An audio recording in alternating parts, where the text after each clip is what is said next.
বন্ধুরা, তোমরা তো অনেকেই জানো আমরা সবাই মিলে দীঘা গেছিলাম। সেইখানেরই একটা ভিডিও তোমাদের সাথে শেয়ার করব। দেখো, আমরা সবাই মিলে মোহনাতে যাব। তার জন্য সবাই মিলে রেডি হচ্ছে। এদিকে দেখো, আমার মেজদি ভাই, আমি, আমার বান্ধবী, আমার সন্টু, সবাই মিলে মানে কী যে করছি তার ঠিক নেই। আর একে দেখো না, আমি জ্বালিয়ে মারছি, আমায় এই করে দে সেই করে দে আমার মেজদিকে। আমি এই করি, আমি না কোথাও গেলে একটু কুঁড়ে টাইপের হয়ে যাই, মানে সাজার দিক থেকে। আমি বলি আমাকে একটু সাজিয়ে দে না, আমার ভালো লাগে না, একা একা সবসময় সাজি, তো কেউ সাজিয়ে দিলে না আমার খুব ভালো লাগে। আর এদিকে দেখো, গায়ে হাতে বডি লোশন মেখে নিচ্ছে আমরা সবাই মিলে। আর সেদিকে আমার মা, মানে একটা রুমের মধ্যে সবাই এই সেই করছি। আমাদের দেখো দুটো রুম নেওয়া হয়েছে, তো কী হয়েছে, এই রুমটাতেই আমরা বেশিরভাগ সবাই ছিলাম। মানে সেই দিকের রুমটা আমার শাশুড়ি মা, আমার মা, আমার দেওর ছিল। মানে আমার দেওর ছিলই বলতে গেলে ওই রুমটাই। আর আমার শাশুড়ি মা, আমার মা, আর আমরা চারজনে সব এইখানেই হট্টগোল করছি। মানে সেই রুমটাতে কেউ যায়নি, এইখানটাতেই ছিলাম। আর আমার মাও দাঁড়িয়ে দাঁড়িয়ে দেখছে যে ফোনে কি হচ্ছে।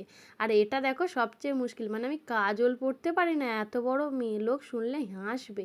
আমি কাজল পরলে চোখ টোক বুঝিয়ে সে একা কাণ্ড করবো।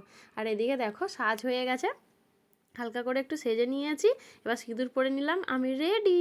আমায় কেমন লাগছে বলো?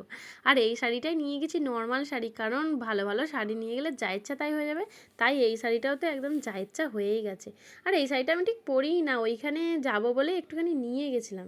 এটা আমার বিয়ের সময় না দিল্লি থেকে দিয়েছিল। আর এই দেখো, আমরা সবাই মিলে 3 ঢোপি বেরিয়ে পড়েছি। আর আমার মেজদি ভাইয়ের কানেরটা দেখেছো? ওই কানেরটা নিয়ে তো আমার মা কত কথা বলছে, কী কানের পরেছি, ছুঁচের মতো গেঁথে যাবে গালে টালে। মানে তিনির এক চিন্তা, জানো তো মায়ের মন।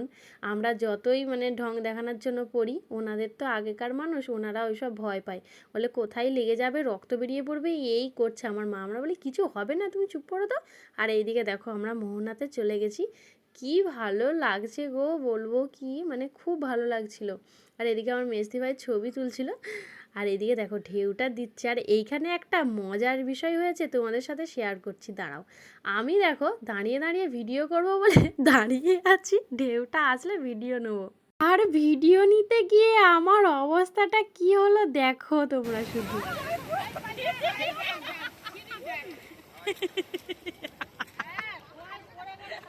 বন্ধুরা দেখো, আমি পুরো ভিজে গেছি, মানে কিছু আর শুকনো নেই, পুরো সেই মুখ চোখ। আর আমার মা তো সেদিক থেকে যা ইচ্ছা বলছে। এমনিতেই আমি অনেকটা কাছাকাছি চলে গেছি বলে আমার মা বলছে আরে তুই সরে আয়, টেনে নিয়ে চলে যাবে, আমাকে নাকি টেনে নিয়ে চলে যাবে। আর এইখানেতে দেখো, আমি একটু পাথরের কাছে লেবেছিলাম। আর এই পাথরগুলোতে বেশি ভয় পাই আমার, মানে স্লিপ খেয়ে পড়লে দাঁত মুখ সব ফেটে যাবে, এইরকম ব্যাপার।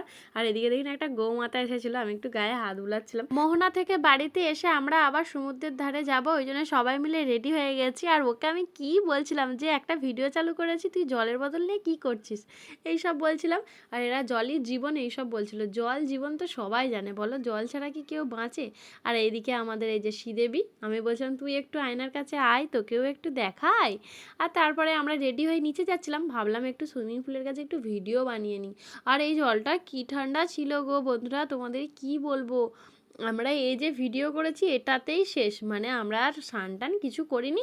আর তাছাড়া ওইখানে আবার অন্য ড্রেস পরে নামতে হবে। বাবা অত দরকার নেই ঢঙের ড্রেস, তার জন্য আবার 100 টাকা করে ভাড়া দিতে হবে।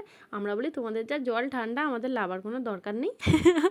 আর আমরা কেউ লাভিনি, আমরা সমুদ্রের ধারে চলে গেছি। আর এদিকে আম মাখা করছিলাম, মানে করছিলাম না, মানে কাকুটা করছিল, আমরা আম মাখা খাবো বলে দাঁড়িয়েছিলাম। আর মায়ের সাথে একটু ঢং করছিলাম।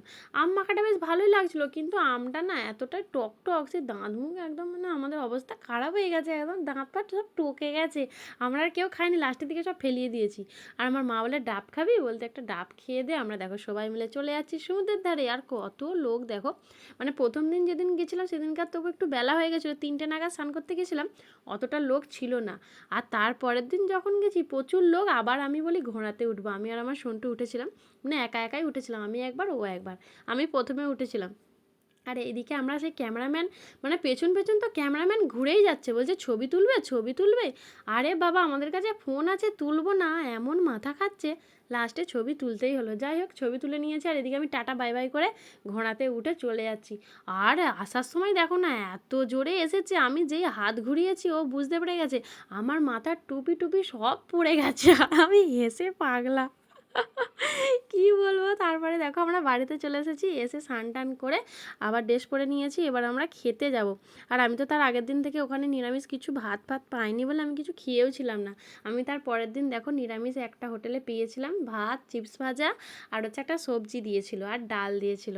বন্ধুরা, এই ভিডিওটা এই পর্যন্তই। তোমাদের এই ভিডিওটা কেমন লাগলো আমাকে জানাবে। আর আমার এই ভিডিওটা দেখার জন্য তোমাদেরকে অনেক অনেক ভালোবাসা, অনেক অনেক ধন্যবাদ। চলো টাটা।